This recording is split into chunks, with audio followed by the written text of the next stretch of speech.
5,100.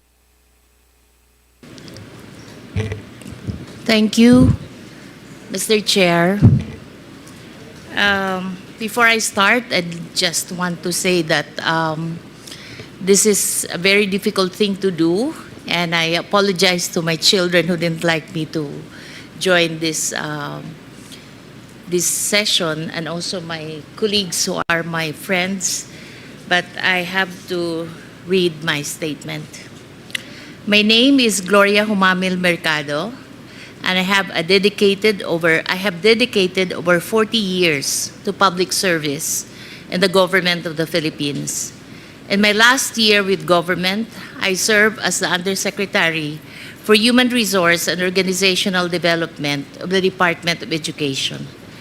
I was appointed as Deped Undersecretary by President Marcos, as recommended by Vice President Sara Duterte in 2022, and I assumed office in August of 2022 and February 2022. In February 2023, I was designated as the head of the procuring entity of Deped. As one of the signatories of Deped's checking account, alongside Undersecretary for Finance, Annalyn Sibilia, I signed checks related to all funds, and recall that some of the checks that I signed amounted to 37,500,000 pesos. Between February 2023 to September 2023, I received a total of 9 envelopes labeled Hope, my concurrent position in Deped during that time. These envelopes were handed to me mostly by Assistant Secretary Sunshine Fajardo, which she says came directly from Vice President Duterte. What she would typically say as she hands the envelope: it would appear that I received this envelope by virtue of my office as Hope. Attorney Fajardo is the wife of Edward Fajardo, who is the Special Disbursement Officer.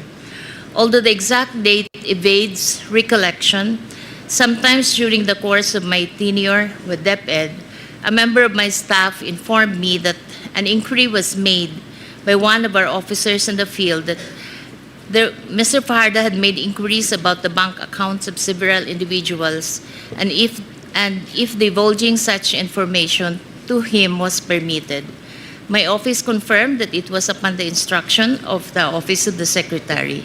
Evidently, it would appear that regional directors and other employees on the field would also receive sums on top of the regular salaries.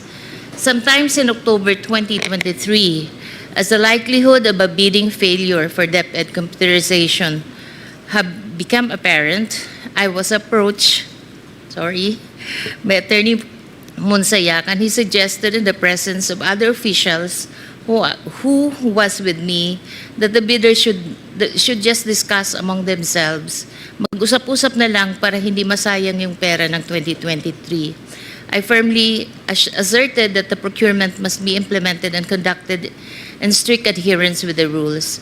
Sometimes on the 3rd or 4th week of October, I was summoned by Zulaika Lopez, the Chief of Staff of the Vice President and Undersecretary of the OBP. I was informed that I should tender my resignation effective that day. I refused to resign, and I insisted on departing from service through voluntary retirement. The timing of my meeting with Ms. Zulaika struck me as more than coincidental. It gave me the impression that my candid responses was the real reason behind the push to relieve me of my office. It was as if I had become an unwelcome obstacle, despite simply doing my job as Hope and Undersecretary of Human Resource of Deped. Prior to my meeting with Ms. Zulaika, there were other undersecretaries and assistant secretaries who were summoned also, and were also summoned, all of the same purpose of informing them that they should tender their resignation effective on the same day. I signed my affidavit.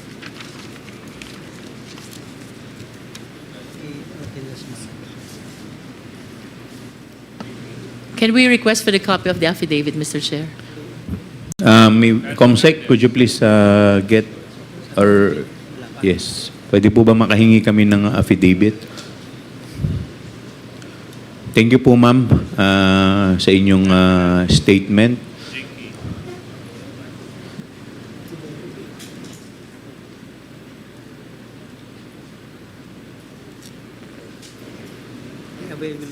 Mr. Chairman?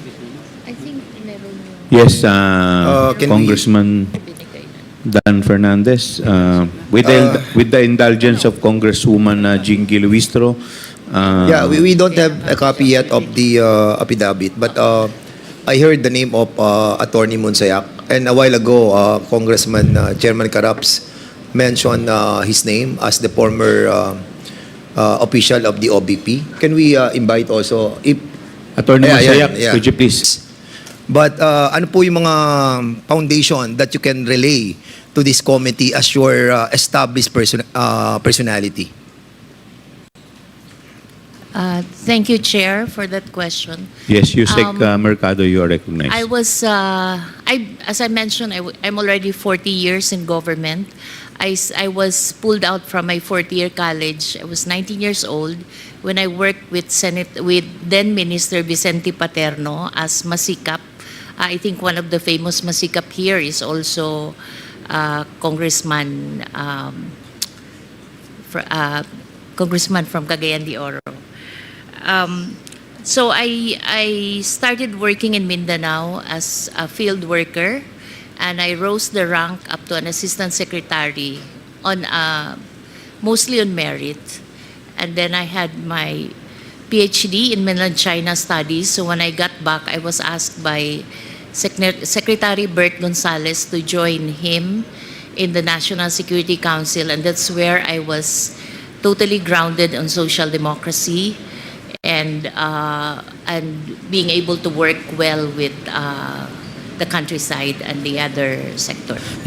So kanina po, binanggit po ninyo dito sa inyong paragraph 3 ng affidavit ninyo, sabi nyo, as one of the signatories of Deped checking account, alongside USEC, Annalyn Sevilla, I signed check related to the department's confidential fund and recalled that each one amounted to 37,500,000. So ito pong 37,500,000, ilang beses po kayong nagpirma ng cheque in connection dito sa 37,000? Ilang 37,500,000 pong cheque ang napirmahan po ninyo? Habang hope po kayo. Mr. Chair, I'm not very sure if it's 2 or 3. Okay. It should be around that. 2 or 3. So more or less, mga nasa 54 million ang napirmahan po ninyo. Tama po? Yeah, but separate checks. Apo, dalawang check na worth 37 times 74. Apo. Now, sabi po ninyo sa paragraph 4, between February 2023 to September 2023, I received a total of 9 envelopes labeled Hope. My current position in Deped during that time. Concurrent. Ano po? Tama po ba? Concurrent position. Yes. Your Honor. So tama po ba itong sinabi ninyo? Yes, Okay. Mr. Ano po Chair. yung laman nitong siyam na envelope na to? It's 50,000 pesos. 50,000. So 50,000 times 9. So for 9 months, ilang buwan po kayong naging Hope? 9 months? May I explain that? Yes, please. I've been receiving that envelope, but I never opened it while I was at Deped. Some of my friends, when I left, they saw that those envelopes still intact, not opened. So I actually didn't know how much money there was in each of the envelope. But how did you know na pera po ang When I laman nun? retired already, I was asking for an exit call so I could You were return asking for... for an exit call when I was leaving already Deped because I wanted to return those envelopes, Okay. but I wasn't able to have that exit call. I wasn't able to return, but so I sought some advice, and they just advised me to donate it to a non-government organization, which I did. And that's the only time that I opened those envelopes in front of the people that I was donating it. And it was 50,000 per envelope. So 50,000 times 9, It's 450 po. And 450. they issued me a receipt for that 450. Okay. Sino po nag-issue ng receipt? Yung the one who, it's an The one an NGO that I Okay, donated so yung the money. pinag-donate po ninyo. Yes. Do you have that receipt? Yes, sir. Thank Yes, you. Can we yes, have a Mr. copy Chair. of the receipt, yes, ma'am? Mr. Chair. Thank you po. So, buwan-buwan po, nakakatanggap po kayo ng 50,000 at sinasabi po netong si Assistant Secretary Sunshine Fajarda. Sabi po ninyo sa kanya, itong envelope na to ay galing po from the Office of Vice President Sara Duterte o galing kay BP. So, ano po ba ang trabaho nito ni Assistant Secretary Sunshine Fajarda? She used to be the head executive assistant. Heya. And then, yes, and then she became an assistant secretary. Okay. At ang asawa po niya, sabi po ninyo dito, si Edward Fajarda, siya naman po ang Special Disbursement Officer. Tama po ba? Yes. Okay. So, ibig sabihin po, itong mag-asawa po, si Sunshine Fajarda at si Edward Fajarda ay very close po talaga sa Vice President. Tama po ba? Masasabi po ba ninyo na very close sila? I couldn't say that po. Pero the fact na si Sunshine Fajarda ay heya, so siya po yung laging kasama. Tama po ba? If you're the heya, you're usually the one who has trust and confidence from the Yes, president. trust and confidence. So ang ano po ba yung mga trabaho kadalasan ng heya?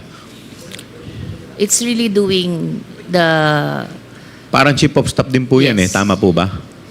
So pag dumating na si heya at may sinabi pong instruction sa inyo, parang ang kausap na rin po ninyo yung boss. Tama po ba? yes, So, Mr. okay. Chair. So, ito po bang... so, tuwing nagpupunta po siya sa inyo, sabi ninyo, 9 months, sunod-sunod, nagbibigay po siya ng envelope na may laman pong 50,000.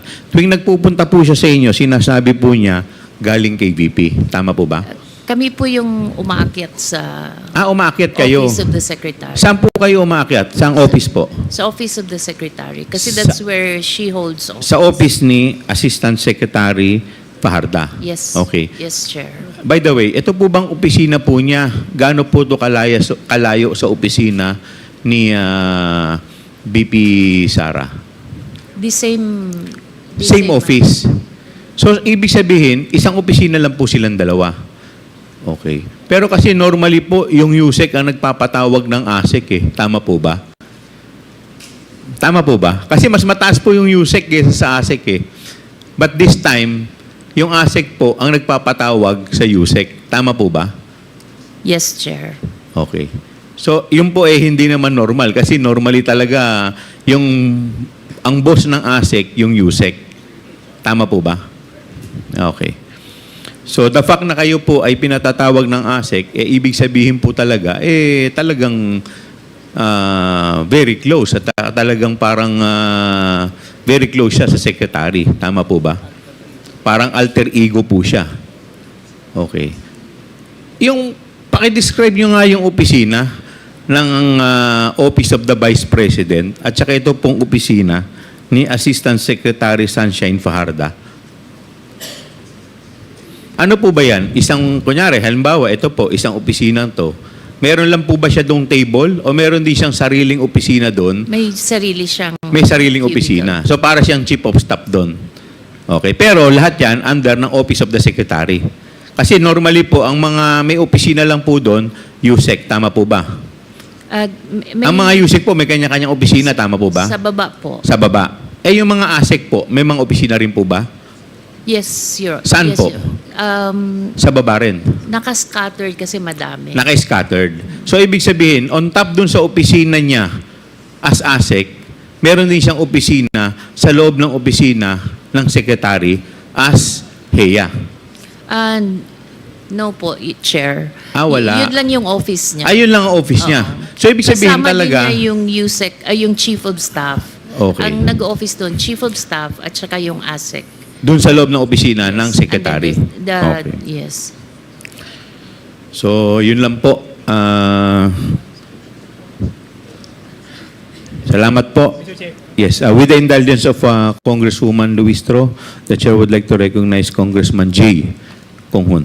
In connection lang po, ma'am, doon sa tanong ni Chair. Tanong ko lang po, ma'am, nung naramdaman niyo po na may nag-aabot po sa inyo ng sobre, buwan-buwan, ano po ang pakiramdam niyo? Bakit hindi niyo po binuksan?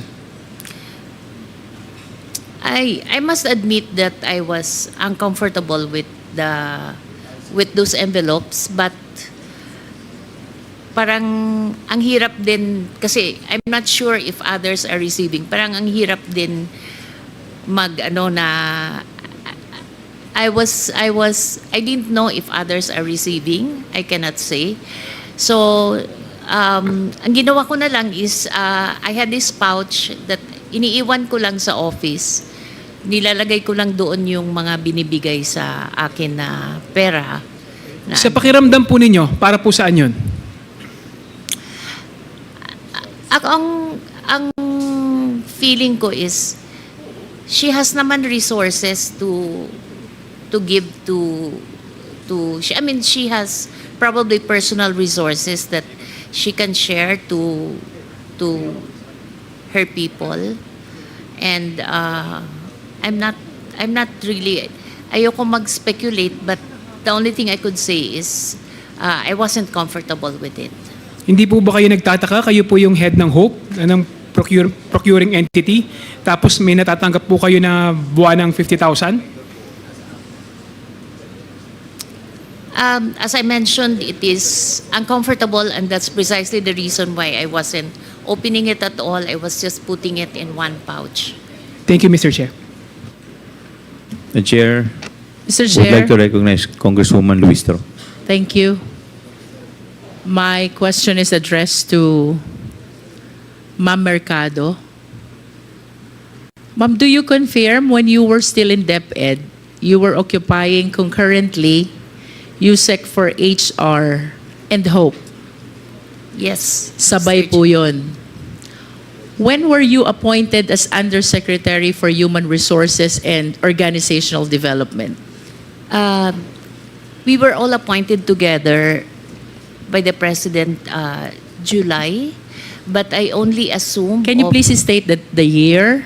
July 2022 po. Okay. But I only assumed office in August 15, 2022 because I was still winding up my work with another office. So you would agree with me if I say that you were appointed as USEC for HR July 22, but you assumed the position August 15, 2022? Yes, With Mr. respect Chair. to your appointment as head of procuring entity, kailan po kayo na-appoint? That's February 2023. February 2023. Let's go back to your appointment as USEC for HR. From August 15, 2022, kayo po ba ay pinaakyat din ni ASEC Sunshine to receive this envelope which you refused to open? Not on 2020. I don't recall 2022. We have we have gifts on December, but I don't recall a monthly thing before that. In other words, from August 15, 2022, that is the date of your appointment as USEC for HR, until before February 2023, which is your appointment as head of procuring entity, you are not receiving any envelope from ASEC Sunshine. No. And you will confirm that this envelope started only when you were appointed as head of procuring entity? It's actually not very clear to me anymore, but I recall we also received some amounts in 2022, but it's very vague to me anymore. So, and then I don't have the envelope. So, parang it wasn't. So how do you receive those amounts which are vague, not regular, if there are no envelopes? No, I think it's only once. It's like a Christmas bonus. Pero siguro hindi siya naka-envelope kasi I didn't keep it. Tama po bang sabihin, ma'am, na yun pong regular monthly envelope which you later on found out contains 50,000 per envelope ay nag-umpisa lamang nung kayo na-appoint as head of procuring entity? As far, I'm still keeping those envelopes, so I would like to say yes. Yes, because it is very clear from your affidavit, no? This envelope started in February and ended in September of 2023. And earlier you said kayo po'y na-appoint bilang Hope noong February 2023. And prior to that, since your appointment in August 15, 2022, wala kayong nare-recall regular envelope which you were receiving from ASEC Sunshine. Can you please enlighten us? What is with Hope? Bakit doon lang po nag-umpisa itong envelope na ito upon your appointment as head of procuring entity? It's a very difficult task, especially for someone who has not tried to be one before. Parang it's an area that I really evaded all my entire government life. But I needed.